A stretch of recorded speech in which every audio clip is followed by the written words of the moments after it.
Hello everyone, welcome to లికి crazy thoughts. Ramatheertham part 1 video మీరు already చూసేశారు కదా. మనం ఇప్పుడు పార్ట్ 2 వీడియోలోకి వెళ్ళబోతున్నాం.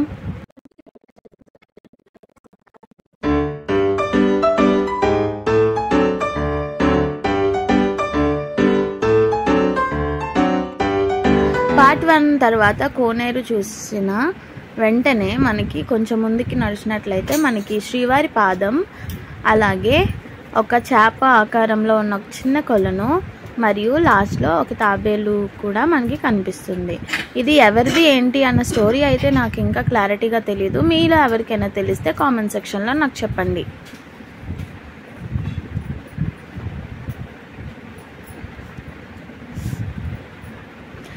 దాని తర్వాత వెంటనే కొంచెం ముందుకు నడిచినట్లయితే మనకి భీముని గృహ అనేది కనిపిస్తుంది.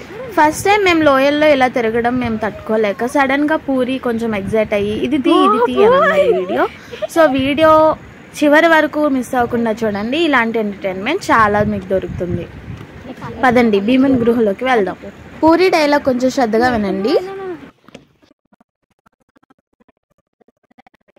స్లో మోషన్లో వినండి. మంజుమల్ భాష అయిపోయింది అనుకో, మమ్మల్ని లేపిన కూడా ఎవరు లేరు.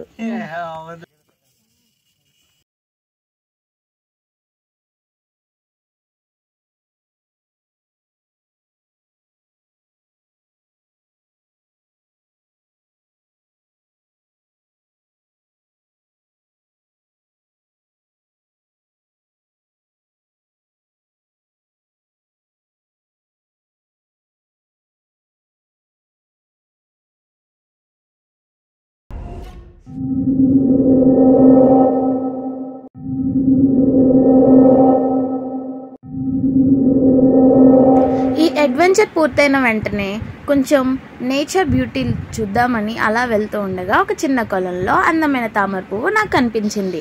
అది చూడగానే నా చెయ్యి ఉండబట్టలేక వెంటనే తెంపాలని కోరికతో వెంటనే తెంపేశా. ఎప్పుడో సినిమాల్లో తప్ప రియల్ గా నేను ఎప్పుడు ఇటువంటి ఎక్స్పీరియన్స్ నేను చేయలేదు. సో సడన్ గా అనుకోకుండా నేను ఇలాంటివి లైవ్ లో చూస్తుంటే నాకైతే చాలా ఆనందంగా ఉంది అండ్ ఆల్సో షాకింగ్ గా ఉంది. ఇది కళ నిజమా అన్నట్టు ఉంది.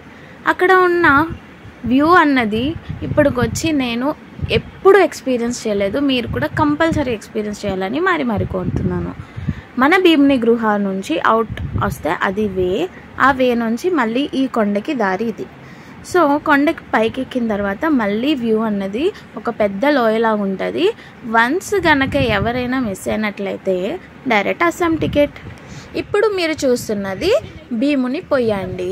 కర్రలు పెట్టి భీముడు పెద్ద పెద్ద తపాలలో ఈ పొయ్య మీద వండుకునేవారు. ఇంతలో నాకు డీజేకి ఒక క్వశ్చన్ అడగాలనిపించింది. ఏంటి కర్రలు ఎలా కింద పెడతారు బ్రో అనగానే, భీముని గృహ నుంచి కింద కర్రలు పెట్టడానికి ఒక వే ఉంటుంది, అలా పెడతారు అన్నాడు.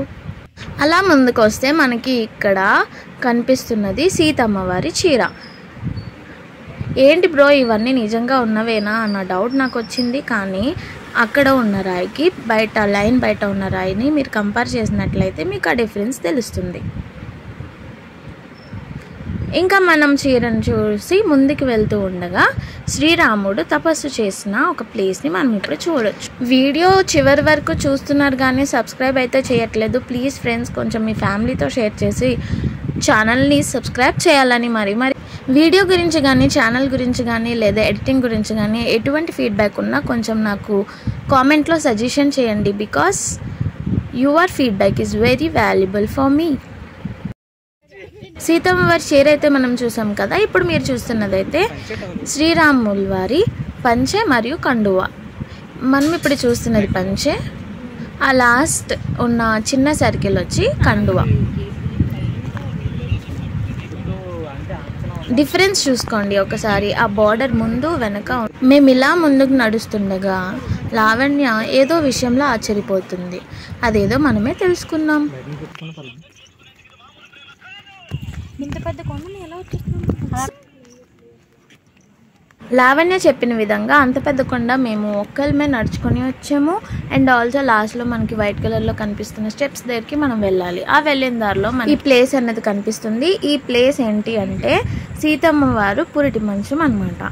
ఈ లోపలికి వెళ్ళాలంటే మనం అక్కడ యారో మార్క్స్ ఉన్నాయి కదా, ఒక కొండ నుంచి ఇంకో కొండకి జంప్ చేసి అటు నుంచి ఆ యారోని ఫాలో అవుతూ అక్కడికి వెళ్ళి అక్కడ ఒక ప్రదక్షిణ చేస్తే పిల్లలు పుట్టలేని వాళ్ళకి పుడతారు అని నమ్ముతారు ఈ ఊర్లో అందరూ.